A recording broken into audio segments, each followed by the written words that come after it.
అందరికీ నమస్కారం. ఇవాళ మనతో స్మార్త నరహరి బ్రహ్మశ్రీ దుగ్గిరాల యాజ్ఞవల్క దిలీప్ శర్మ గారు మనతో ఉన్నారు. గురుగారితో మాట్లాడదాం. గురుగారు నమస్కారం. నమస్కారం. గురుగారు, గతంలో 18 శక్తిపీఠాలు మీరే దగ్గరుండి పూజలు జరిపించడం జరిగింది. చాలా విజయవంతంగా చేశారు. మొత్తానికి అది కంప్లీట్ చేశారు. మరి దేవీ నవరాత్రుల సందర్భంగా మనకి శుభంకరి దేవాలయంలో శతచండీ యాగం జరిపించబోతున్నారు. మరి ఈ యాగం యొక్క విశిష్టత ఏంటి? ఈ యాగం ఎలా మొదలైంది? పూర్తి వివరాలు మాకు తెలియజేయండి గురుగారు. ఓం శుభంకర్యే నమః. దేహి సౌభాగ్యమారోగ్యం, దేహి మే పరమం సుఖం, రూపం దేహి జయం దేహి, యశో దేహి ద్విషోజహి. అమ్మదయ్య ఉంటే అన్నీ ఉన్నట్టే. ముఖ్యంగా కలియుగములో కలో చండీ వినాయకం. కలియుగమునందున గణపతి ఆరాధన, అలాగే చండీ ఆరాధన చాలా విశేషంగా చెప్పబడింది. అసలు ముందుగా మనం తెలుసుకోవాలి, ఈ చండీ అనేటువంటి నామం ఎక్కడి నుంచి వచ్చింది. ఈ చండీ అనేటువంటి నామం శుంభ నిశుంభుల యొక్క వధ నుంచి వచ్చింది. సనాభి కమలే విష్ణో స్థితో బ్రహ్మ ప్రజాపతి. మనము అరుదుగా ఒక ఫోటోను చూస్తూ ఉంటాం, చాలా తక్కువ మందికి తెలుస్తుంది. విష్ణుమూర్తి పడుకుని ఉంటాడు. ఆయన యొక్క బొడ్డులోంచి ఒక కమలము వచ్చి ఆ కమలంలో బ్రహ్మదేవుడు కూర్చుని ఉంటాడు. అలా ఉన్నప్పుడు విష్ణువు మంచి నిద్రలో ఉంటాడు. ఆ విష్ణువు యొక్క చెవులోంచి కారినటువంటి ఒక గులిమిలోంచి పుట్టినటువంటి వాళ్ళు స్వరధుడు అనేటువంటి శుంభ నిశుంభులు అనేటువంటి రాక్షసులు. ఆ రాక్షసులు ఇద్దరూ కూడా ఏ విధముగా ఈ యొక్క ప్రపంచాన్ని నాశనం పట్టించాలి అనేటువంటి దుష్టమైనటువంటి మాటలని చర్చ చేస్తున్నారు. విష్ణుమూర్తి చాలా చక్కటి నిద్రలో ఉన్నారు. సృష్టికర్త అయినటువంటి బ్రహ్మ సనాభికమలే విష్ణో స్థితో బ్రహ్మ ప్రజాపతి. ఆయన కమలంలో కూర్చుని చక్కగా ఆయన సృష్టిని ఆయన చేసుకుంటున్నాడు. ఆయనకు తెలుసు ఈ యొక్క శుంభని శుంభులు ఇద్దరు కూడా జన్మించారు. వాళ్ళు కూడా ఒక క్రిమికీటకాలలాగా ఉన్న వాళ్ళు ఈ చర్చనంతా కూడా బ్రహ్మకి తెలియదా? అంతా తెలుసు. అయినా సరే వాళ్ళు ఎందుకు పట్టించుకోలేదు అంటే, ఎప్పుడైనా సరే మనమందరము కూడా విశ్వసిస్తూ ఉంటాం, మంచికి రోజులు ఉంటాయండి, మన కష్టం ఎక్కడికి పోదు, మనం సద్భావనతో చేస్తే మంచి జరుగుతుంది. ఈ పదాలన్నీ మనమే కాదు, అన్ని మతాల వారు దాన్ని విశ్వసిస్తారు. మనం అనుకునే ప్రతి మతాల వారు కూడా వాటిని విశ్వసిస్తారు. అంతే కదా, అందరూ కూడా మంచిగానే ఉంటారు. అలాంటి స్థితిలో కూడా బ్రహ్మ అనుకున్నట్ట వీళ్ళ నాటకాలు ఎంతసేపు సాగుతాయి అని. అప్పుడు చండీ అమ్మవారి యొక్క ఉద్భవం ఇంకా జరగల. ఇది కారణమైనది. దీని తర్వాత సురధుడు తన యొక్క ఉన్నటువంటి పరిధిలో అనేక యుద్ధాలను చేస్తూ వచ్చాడు. అయితే ఈ యొక్క ఎవరైతే గనక సురధుడు అనేటువంటి రాజు తన యొక్క రాజ్యాంగంలో తన రాజ్యములో ఉన్న వారందరి చేత కూడా అవమానపాలై భార్యా పిల్లలతో కూడా చాలా ఇబ్బంది పడి మార్కండేయుల వారి దగ్గరికి వచ్చి అరణ్యంలో ఈ చండీ ఉపాసనని చేసి, అప్పుడు మార్కండేయుల వారు ఈ యొక్క చరిత్ర అంతటినీ కూడా చెప్పుకుంటూ వచ్చారు. అయ్యా, ఎందుకు నేను చండీ ఆరాధన చెయ్యాలి అని చెప్పి, సురధో నామరాజాబు సమస్తే క్షితిమండలే, సమస్త మండలాలకి కూడా అధిపతిగా ఉండేవాట సురధుడు. అటువంటి రాజు అవమానం అయిపోయి తన దగ్గర ఉన్నదంతా కూడా అపహరించుకుపోయి తనని ఒంటరి వాణ్ణి చేసి రాజ్యం నుంచి తరిమేస్తే అరణ్యమునకు వచ్చాడు. అలా వచ్చినప్పుడు మార్కండేయుల వారు ఈ కథనంతా కూడా చండీ కథ, చండీ యొక్క చరిత్ర, ఈ అమ్మవారికే ఆరాధన చేస్తే నీకు ఫలితం దక్కుతుంది అని చెప్పి దానికి 13 అధ్యాయాలుగా ఈ యొక్క సప్తశతిని మనకి నిక్షిప్తం చేయడం జరిగింది. దీన్ని 13 అధ్యాయాలని కూడా మహాకాళి, మహాలక్ష్మి, మహాసరస్వతి స్వరూపముగా 3 స్వరూపాలుగా మనకి ఈ అధ్యాయాలను చూపించారు. వీటిల్లో 700 శ్లోకాలు ఉంటాయి. ఓన్లీ 13 అధ్యాయాలు. దానికి పూర్వాంగం ఉంటుంది, ముందుగా చేసుకునేటువంటి కొంత న్యాసాలు అవన్నీ ఉంటాయి, ఉత్తరాంగము కూడా ఉంటాయి. రహస్యత్రయాలు అని ఒక 3 సూక్తాలు అవి ఉంటాయి. ముందు ఒక 3 సూక్తాలు, తర్వాత ముందు రాత్రి సూక్తము, తర్వాత దేవీ సూక్తము. ఇవన్నిటితో కూడుకుని ఒకసారి పారాయణ చేయడానికి బాగా నేర్చుకున్న వారికి 1 గంట నుంచి 1:40 నిమిషాల దాకా సమయం పడుతుంది. ఏమిటి ఈ పారాయణలో ఉన్నటువంటి విశిష్టత ఏమిట్రా అంటే, అమ్మవారు చెప్పారు, శూలేన పాహినో దేవి పాహి ఖడ్గేన చాంబికే ఘంటాస్వనేన పాహి చాపజ్జాని స్వనేన చ. ఎవరు కూడా కావాల్సిగా ఏదీ చేయరు. కర్మలో వాళ్ళు పాపమో పుణ్యమో చేసుకుంటూ ఉంటారు. ఆ యొక్క కర్మానుసారంగా చేసినటువంటి వాటికి కాలమే సమాధానం చెప్తుంది. కానీ కొంతమంది ప్రత్యేకమైన శ్రద్ధ తీసుకుని యుద్ధాలు చేస్తూ ఉంటారు. అలా యుద్ధాలు జరిగినప్పుడు, అలా అకాలముగా వచ్చినటువంటి విపత్తులకి తెలియకుండా వచ్చేటువంటి విపత్తులు ఏవైతే ఉంటాయో అటువంటి సందర్భాలు రాజు ఎప్పుడు ఊహించి ఉంటే రాజు ముందు జాగ్రత్త పడేవాడు. సురధుడు ఊహించలా. కుటుంబం అంతా కూడా వాడి అతన్ని వదిలేసి, ఆఖరికి కట్టుకున్న భార్య కూడా అవమానించి పంపించింది.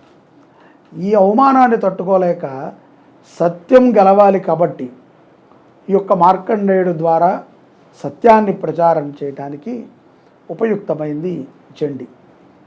అమ్మవారు చెప్పిన విధంగా కావాల్సిగా మనం చేస్తే దానికి ఎవరైనా సరే మనం పనిష్మెంట్ తీసుకోవాల్సింది. ఎవరమైనా, అది మన రాజ్యంలోనైనా పక్క రాజ్యమైనా కావాల్సిగా చేస్తే, తెలియక చేస్తే కొన్ని ఎగ్జంప్షన్స్ మన గ్రంథాల్లోనూ ఉన్నాయి. అపరాధ సహస్రాన్ని క్రియంతే హర్నిశమ్మయ్య. ఎప్పుడైనా మనం అపరాధం చేయవచ్చు, తెలిసి చేయకూడదు. తెలిసి చేసినటువంటి పాపాలకి ప్రాయశ్చిత్తం లేదు. కాబట్టి అలాగే ఇందాక మనం చెప్పుకున్నట్టుగా చెవులోంచి వచ్చినటువంటి ఆ యొక్క 2 రాక్షసులు శుంభులు వారికి తెలిసే చేస్తున్నారుగా, వారికి తెలియక చేయట్లా. వారు ఉన్న రాక్షస తత్వానికి ఈ ప్రపంచాన్ని మొత్తము కూడా ఇబ్బంది పెట్టాలి. సో వాళ్ళు చేసేటువంటి తత్వాలు ఎలా ఉంటాయంటే, ఇలాగా అన్నదమ్ముల మధ్యన గొడవ, కుటుంబంలో కలహాలు, ధనము కోసము కొట్టుకోవటం, అవమానము, పదవి కోసం అని చెప్పి పక్కన వాడిని నానా మాట్లాడటము, ఇవన్నీ కూడా ఏదో అధికారం కోసమని దేనికోసమైనా ఇవన్నీ మనకు తెలిసే చేస్తాం. మనకు తెలుసు వాడు మంచివాడే అని, కానీ వాడి మీద బురద జల్లితేనే నీ మీద అందరూ కూడా అట్రాక్షన్ చూపిస్తారు. సో ఈ తత్వంతో ఉన్నటువంటి మానవాళికి కలో చండీ వినాయకం కలియుగమునందున బాగా ఉపయుక్తమవుతుంది. చండీ సప్తశతిలో కానీ, చండీ పురాణంలో కానీ, దేవీ భాగవతంలో కానీ ఎప్పుడూ పూర్వములో చండీ హోమం చేసినట్టు లేదు. కలియుగం కంటే ముందు వచ్చినటువంటి యుగంలో ఈ హోమాన్ని చేసినట్టు చూపించారు. అంతకుముందు ఏ యుగాల్లో కూడా లేదు. కలియుగములో చాలా సుప్రసిద్ధమైంది. ఎందుకంటే పిలిస్తే పలికేది అమ్మవారు. ఇలా ఈ యొక్క చరిత్రలో మొత్తము కూడా అమ్మవారి గురించే నిక్షిప్తంగా చెప్పబడింది. అమ్మవారు ఏ విధంగా ఉంటారు, ఆవిడ యొక్క తత్వం ఏమిటి, బ్రహ్మ ఏ విధమైనటువంటి కోరికతో అమ్మవారిని పుట్టించాడు, అదేవిధంగా మార్కండేయులు వారు ఏ విధమైనటువంటి ప్రేరేపణతో సురధుడి చేత ఈ యొక్క యజ్ఞాన్ని చేయించాడు, తద్వారా సురధుడు పొందినటువంటి లాభం ఏమిటి అని అంటే, తననే వెతుక్కుంటూ రాజ్యాంగం మొత్తము మార్కండేయుడి యొక్క ఆశ్రమానికి వచ్చి మార్కండేయుల వారిని రాజసంగా ఇక్కడి నుంచి తీసుకువెళ్ళారు. అంటే ఈ యాగం యొక్క పవిత్రత, దీనికి ఉన్నటువంటి శక్తి ఏ విధంగా ఉంటుందంటే, మనము ప్రత్యేకంగా మనం కోల్పోయిన దాని దగ్గరికి వెళ్ళక్కర్లేదు. ఆ కోల్పోయినటువంటి పదవే కానీ, ఆ కోల్పోయినటువంటి కుటుంబమే కానీ, ఆ కోల్పోయినటువంటి డబ్బే కానీ మననే వెతుక్కుంటూ మన దగ్గరికి రప్పిస్తుంది అమ్మవారు. సురధుడికి జరిగింది అంటే మనం అనుకోవచ్చు, సురధుడు చాలా నిష్ఠాగష్ఠుడండి, మార్కండేయులు వారు కదా, ఈ కాలంలో మనం మార్కండేయులా మీరు, లేకపోతే నేనేమన్నా సురధుడినా అని చెప్పి వాళ్ళు ప్రశ్న వేసుకోవచ్చు. తప్పులేదు. కానీ ఇవన్నీ కూడా ఇందాక మళ్ళీ మధ్యలో చెప్పిన మాట చెప్తా, మన ప్రారబ్ధానుసారంగా నువ్వు గనక తెలిసి చేసిన తప్పులకి ప్రాయశ్చిత్తం కలియుగంలో కావాలి అంటే చండీ హోమానికి మించింది మరొకటి లేదు. తప్పనిసరిగా విశ్వసించి గనక నువ్వు చండీ యాగాన్ని చేస్తే నీకు ఇట్టే ఫలితం వస్తుంది. అపనమ్మకంతో చేసావా ఎన్నిసార్లు చేసినా రాదు. రాసి పెట్టుకో. ఒకసారి కాదు, నువ్వు శతచండీ, ఆయుత చండీ, నువ్వు మహా ఆయుత చండీ చేసినా కూడా అమ్మవారు నిన్ను అనుగ్రహించరు. సో నమ్మకంతో, భక్తి శ్రద్ధలతోటి చేస్తేనే యాగం యొక్క ఫలితం ఉంటుంది మనకి. మొదటి నుంచి మొట్టమొదటిసారి చేసేటప్పుడు ఉంటేనే నమ్మకము, నువ్వు 100వ పారాయణ చేసినప్పుడు కూడా అమ్మవారిని నేను అనుగ్రహిస్తాను. మొదటిసారి నాకు ఏదో నమ్మకం లేదండి, ఎవరో మా ఫ్రెండ్ చెప్పాడు చేశాను, నాకు నమ్మకం కుదిరింది ఇప్పుడు నేను చేస్తాను అని అంటే ఓకే. ఎందుకంటే నీ స్నేహితుడు చెప్పాడు, నువ్వు దీన్ని నమ్మలేదు, నువ్వు ప్రయత్నం చేసావు, కానీ దీని మీద అపనమ్మకం లేదు. నేను చెప్పేది అపనమ్మకం ఉండకూడదు. చాలామందికి ఏదైనా ఒక ధార్మికమైన కార్యక్రమం అంటే అపనమ్మకం ఉంటుంది. అది సర్వసాధారణం. అది నాకైనా ఉంటుంది, ఎవరైనా ఏదైనా చేస్తారంటే నిజంగా ఇంత చేస్తారా అనిపిస్తుంది. చెయ్యొచ్చు. చూస్తున్నాం మహామహానుభావులు ఎంతెంత కార్యక్రమాలు చేస్తున్నారు. కాబట్టి ఈ యొక్క క్రోధీనామ సంవత్సరంలో శరత్కాలే మహాపూజాం క్రియతే యాచ వార్షికి. వార్షికము అంటే సంవత్సరం, శరత్కాలము అంటే శరదృతువు. సో అమ్మవారి సప్తశతిలో ఈ శ్లోకం ఉంటుంది. శరత్కాలే అమ్మవారిని శరదృతువులో ఆరాధన చేస్తారు. సంవత్సరానికి ఒకసారి అయినా సరే ఈ యొక్క నవరాత్రుల సందర్భంగా అమ్మవారిని ఆరాధన చేయండి అని దేవి భాగవతంలో చెప్పారు. దానికి కొంచెం ఒక్క అడుగు నేను ముందుకు తీసుకుని, ఎవరైనా భక్తులకి కష్టాలు ఉంటాయి, మన వంతుగా మనమేదో బాగున్నాం, మనతో పాటు లోకా సమస్త సుఖినో భవంతు, అందరూ బాగుండాలి. అతి సులభంగా మరీ పెద్దగా వాళ్ళ దగ్గర మనం తీసుకుని చేసేది ఏమీ ఉండదు. కాబట్టి అందరం పంచుకుంటే ఒక శతచండీ యాగాన్ని సులభంగా చేయొచ్చు. సో అందుకని దీనికి మితంగా కొంతమందిని మేము వెతుకుతున్నాం. తక్కువగా, ఎక్కువ ఓకే వందల మంది చేత కట్టించాలి అనేటువంటి ఆపేక్ష కూడా ఏం లేదు. తక్కువగా ఒక 40-50 మంది లోపు మనకి కుటుంబాలు ఉండి వాళ్ళు కొంత కొద్దిగా సహాయం వాళ్ళకు తోచిన విధంగా మితంగా ఉంటుంది. ఆ రుసుము కూడా 10 రోజులు వాళ్ళ పేరు మీద 100 సార్లు ఈ సప్తశతీ పారాయణ, 10 హోమాలు, ఏ రోజుకు ఆ రోజు హోమం ఉంటుంది. అలాగే 9 రోజులు పారాయణ, 9 రోజులు హోమం. దీనితో అనుగుణంగా నవదుర్గా ఆవాహన, ప్రదోష కాలంలో శ్రీచక్రాభిషేకము, అలాగే త్రిశతి నామార్చన, విశేషముగా పంచాయతన పూర్వకంగా ఈ యాగం ఉంటుంది.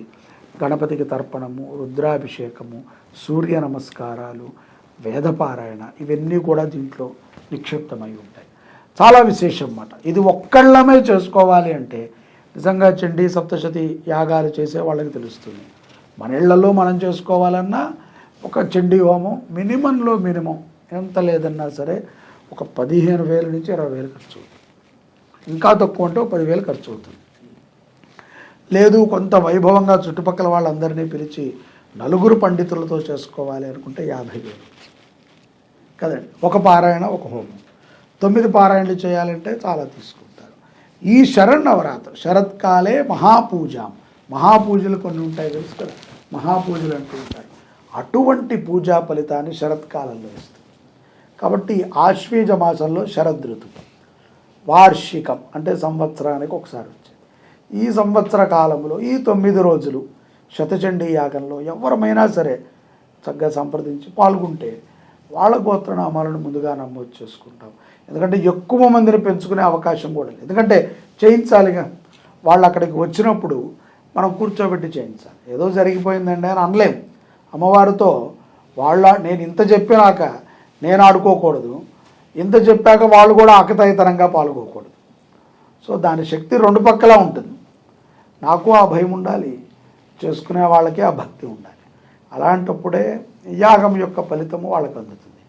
కాబట్టి ఈ యొక్క శరన్నవరాత్రుల్లో శుభంకరి దేవస్థానంలో, మన సాయినగర్ ప్రగతి నగర్లో మన దేవస్థానం ఉంది కదా, అక్కడ హైదరాబాద్లో, అక్కడ మనం ఈ యొక్క యాగాన్ని ఈ యొక్క అక్టోబర్ 3వ తారీఖు నుంచి 12వ తారీఖు వరకు విజయదశమి పర్యంతము చక్కగా వైభవంగా చేస్తున్నాము. వివరాలు కావాల్సిన అనుకున్న వాళ్ళు చక్కగా సంప్రదించవచ్చు. సంప్రదిస్తే వాళ్ళకి ఆ వివరాలు చెప్తారు. దాని ప్రకారంగా వాళ్ళు యాగంలో పాల్గొనేటువంటి ప్రయత్నాన్ని చేయవచ్చు. గురుగారు, అలాగే శతచండీ యాగం, ఈ యాగంలో భాగంగా పూజా కార్యక్రమాలు ఎలా జరగబోతున్నాయి? మనకి 3వ తారీఖు నుంచి నవరాత్రులు ప్రారంభమవుతున్నాయి. అలాగే 9 రోజులు ఎటువంటి పూజా కార్యక్రమాలు ఉంటాయి? అలాగే ప్రత్యేకంగా విజయదశమి 12వ తారీఖు రోజు మరి ఎలాంటి పూజా కార్యక్రమాలు ఉండబోతున్నాయి ఆలయంలో? ఈ యొక్క శతచండీ యాగం 3వ తారీఖు నుంచి మొదటి రోజు 3వ తారీఖున గణపతి పూజ, దీక్షాధారణ, అలాగే నవకలశ స్థాపన, అంకురారోపణ, అఖండ దీపారాధన. ప్రతిరోజు కూడా 3 అంటే ఒక 3 బ్రాహ్మలు 9 సార్లు చండీ సప్తశతీ పారాయణ చేస్తారు. ఒక హోమం చేస్తారు. ప్రతిరోజు ఉంటుంది. పారాయణ సమయము మొదటి రోజు కొంత ఆలస్యం అవ్వచ్చు కార్యక్రమాల రీత్యా. 2వ రోజు నుంచి ఉదయం 6 గంటలకి పారాయణ, 9 గంటలకి హోమం. 9 గంటలు అంటే అది హోమం అయ్యేటప్పటికి 11:30 అవుతుంది. 11:30కి అమ్మవారికి త్రిశతి నామార్చన, మధ్యాహ్న కాల అర్చన. అదైన తర్వాత కొంచెం పలహారము, విశ్రాంతి. దాని తర్వాత సాయంకాలం మళ్ళీ 5 గంటల నుంచి 6:30 గంటల వరకు చండీ సప్తశతీ పారాయణ. 6 గంటల నుంచి శ్రీచక్రానికి అభిషేకము, చతుషష్ఠి ఉపచార పూజ, మహామంగళహారతి, తీర్థప్రసాద సేవ ఉంటాయి. దీంతో అంగంగా ఆయా రోజులలో ఆయా నక్షత్రాల ప్రకారంగా ఉండేటువంటి పూజా కార్యక్రమాలు జరుగుతూ ఉంటాయి. విజయదశమి రోజున మనకి ఈ యొక్క చండీ యాగము ఆ రోజున ఉదయం ఉంటుంది. హోమమైన తర్వాత మహాపూర్ణాహుతి, బలిప్రదానము, అలాగే నవకలశ ఉద్వాసన, ఆ యొక్క నవదుర్గా కలశల యొక్క జలముతో అమ్మవారికిను మరియు భక్తులకి సంప్రోక్షణ. ఇంత విశేషమైనటువంటి శతచండీ యాగము యొక్క హోమరక్షాధారణ నేను చెప్తున్నాను ఘంటాపదంగా. ఎవరైతే గనక ఈ హోమ భస్మాన్ని తీసుకుంటారో అటువంటి వారికి ఎన్ని సమస్యలున్నా తొలుగుతాయి. రాసి పెట్టుకోవచ్చు. వారు నిశ్చల భక్తితో దాన్ని గనక పొందితే అమ్మవారి అనుగ్రహాన్ని వారు అతి సులభంగా పొందవచ్చు. కాబట్టి ఆ హోమరక్షాధారణ తర్వాత చక్కగా ఎవరైతే ఈ యజ్ఞానికి సహకరించినటువంటి దాతలు ఉంటారో వారందరికీ విశేషమైన ప్రసాదం. ఆ తర్వాత బ్రాహ్మలకి ఆశీర్వచనం. అంత కర్తువు చేయించినప్పుడు బ్రహ్మని పూజ చేయాలి కదా, బ్రాహ్మలకి ఆశీర్వచనం. సాయంకాలము శమీ వృక్ష సన్నిధిలో లలితాపారాయణ, శమీ వృక్ష పూజ. ఈ ఆయుధాలు మనలో ఉన్నటువంటి ఏవైతే గనక రాగ ద్వేషాలు ఇవన్నీ కూడా ఆయుధాలే. ఇవన్నీ కూడా జడాయుధాలు. ఎప్పుడు పడితే అప్పుడు ఉపయోగపడకూడదు. కామక్రోధ మదమాత్సల్యాలు ఇవన్నీ కూడా ఆయుధాలే. ఈ ఆయుధాలన్నిటినీ కూడా అనవసరంగా మనం ప్రదర్శించకుండా ఆ యొక్క శమీ వృక్ష సన్నిధిలో విడిచిపెట్టి ఉండాలి. రాగద్వేషాలు ఉండాలి, కామక్రోధాలు ఉండాలి, కానీ అవి మితంగా ఉండాలి, అమితంగా ఉండకూడదు. సో మనకు తెలియకుండా ఒక్కొక్కసారి అమితంగా వెళ్ళిపోతూ ఉంటాయి. సో అవి అటువంటి బుద్ధితత్వాలన్నిటి, చెడు తత్వాలని అమ్మవారి సన్నిధికి వదిలి ఆ అమ్మవారి దగ్గర నుంచి మంచి తత్వాన్ని తీసుకుని విజయాన్ని పొందవచ్చు. దాని విజయదశమితో ఈ యాగం పూర్తవుతుంది. 3వ తారీఖు నుంచి 12వ తారీఖు వరకు అక్టోబర్ ఈ కార్యక్రమాలు జరుగుతూ ఉంటాయి. గురుగారు, అసలు ఈ శతచండీ యాగం అనేది దీన్ని ఎవరు చేసుకోవాలి? ప్రత్యేకంగా వీళ్ళు మాత్రమే పాల్గొనాలి అని ఏమైనా ఉంటుందా? అలాగే పాల్గొనేవారు ఎటువంటి నియమాలు పాటించాలి? మరి చండీ యాగం జరిపించుకున్న తర్వాత వాళ్ళు ఎలాంటి ఫలితాలు పొందుతారు? దీనికి ఎటువంటి తారతమ్యాలు లేవు. అందరము చేసుకోవచ్చు. రాజకీయ నాయకులు చేయవచ్చు, వ్యాపారస్తులు చేయవచ్చు, వృద్ధులు కూడా చేసుకోవచ్చు. మోక్షము కోసము కూడా ఈ యొక్క చండీ యాగాన్ని చేసుకోవచ్చు. ఎందుకంటే అమ్మవారు ఎందుకు మనకి మోక్షం ఇవ్వట్లేదు? అమ్మవారు వృద్ధులకు కూడా కష్టాలు ఇస్తూ ఉంటారు. కష్టం అంటే ఆవిడేమి ఇవ్వరు, మనకి ఆ ప్రారంధం వస్తుంది. ఎవ్వరమైనా మన పిల్లల కోసం తల్లిదండ్రులు చేస్తారు, తల్లిదండ్రుల కోసం పిల్లలు చేస్తారు. ఎవరైనా సరే శతచండీ యాగంలో అందరూ పాల్గొవచ్చు. ఇంకా నేను చెప్పాలి అంటే కనుక ప్రతి మతం వాళ్ళు పాల్గొవచ్చు.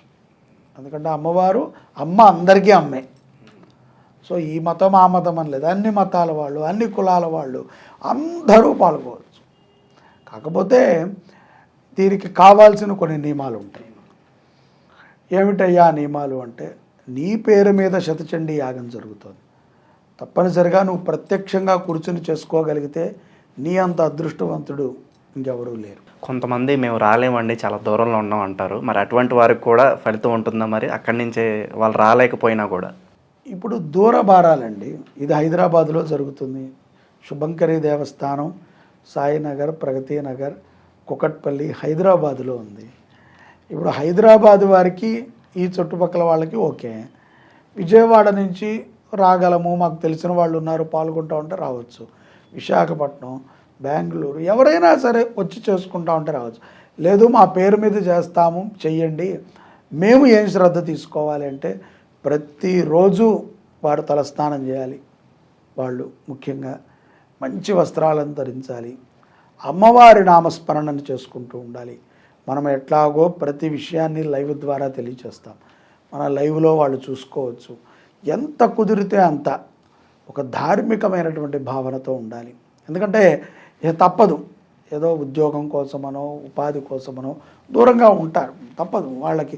మనం అది ఇందాక చెప్పాను కదా, మనకి అవసరమయ్యి నిజంగా అది మనకి ఆధారం ఇచ్చేటువంటిది.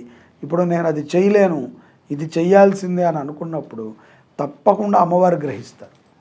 అంతే తప్ప ఇక్కడ పూజ జరుగుతున్నప్పుడు వాళ్ళు ఏదో అక్కడ పార్టీల్లో ఉండటము, లేకపోతే అక్కడ ఏదైనా వాళ్ళు ఇబ్బందికరంగా ఉండటము, ఏదో అసాంఘికమైనటువంటి కార్యకలాపాలు చేయటము, ఇవి తగవు. ఇవి వ్యతిరేకాన్ని ఇస్తాయి. ఎంత మంచిని ఇస్తుందో అమ్మవారు అంతే చెడునిస్తుంది. శ్రద్ధ భక్తి ముఖ్యం. శాకాహారం భోజనం చేయాలి. ఇక కొంతమంది పెళ్లి కోసం చేస్తాం, మాకు పెళ్ళి అవ్వట్లేదు, రాహు బాలేదు కాబట్టి శతచండీ యాగం చేస్తాం, మంచిది. పెళ్లి సంబంధాలు చూసుకోవాలి. ఆ ప్రయత్నాలు ఈ 10 రోజుల్లో బాగా చేయాలి.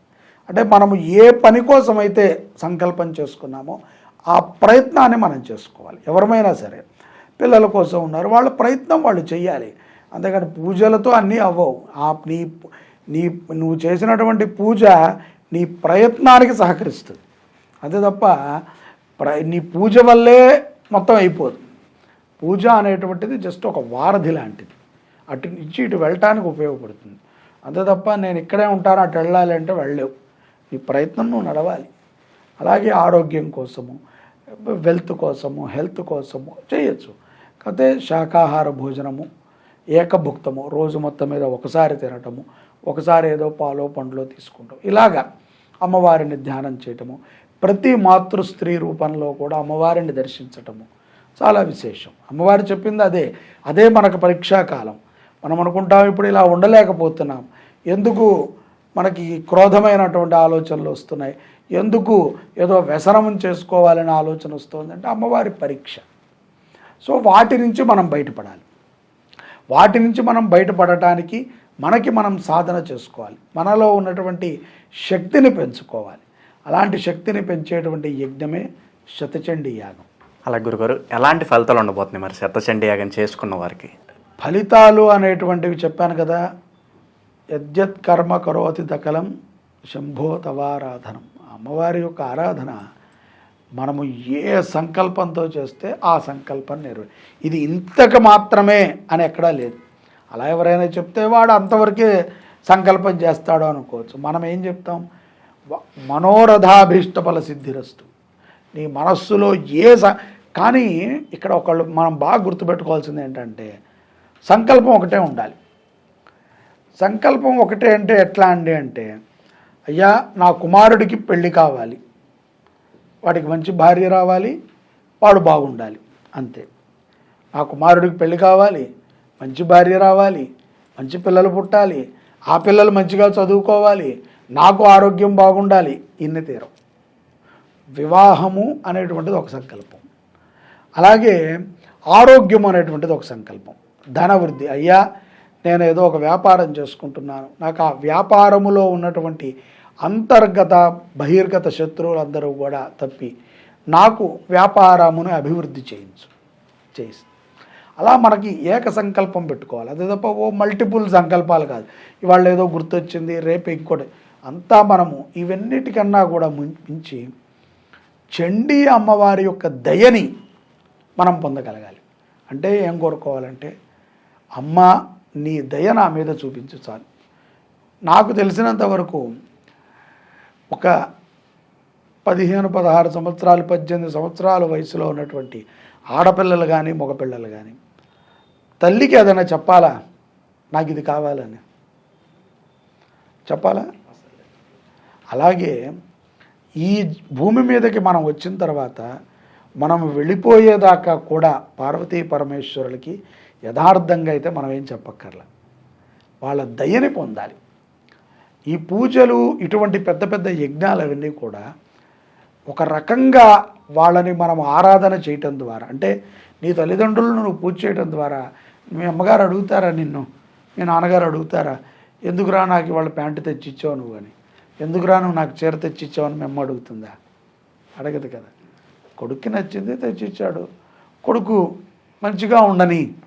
మంచి అంటే ఏంటి? అన్నీ వస్తాయి. అమ్మ దయ ఉంటే అన్నీ ఉన్నట్టే. అమ్మ దయ పొందాలి. అందుకని మనం ఏం కోరాలంటే చండీ పరదేవత యొక్క అనుగ్రహం మన మీద ఉండాలి. ఆ పరాదేవత, అపరా దేవత, అపారమైనటువంటి దేవత, ఆవిడ కరుణని మనం పొందగలగాలి. అమ్మ దయని మనము పొందాలి అంటే చండీ యాగం చేయాలి. చండీ యాగం గురించి మాకు ఎన్నో విషయాలు తెలియజేశారు గురుగారు. మీ ఆధ్వర్యంలో శుభంకరి దేవాలయంలో పూజా కార్యక్రమాలు విజయవంతంగా జరగాలని కోరుకుంటున్నాము. ధన్యవాదాలు. జై శుభంకరి.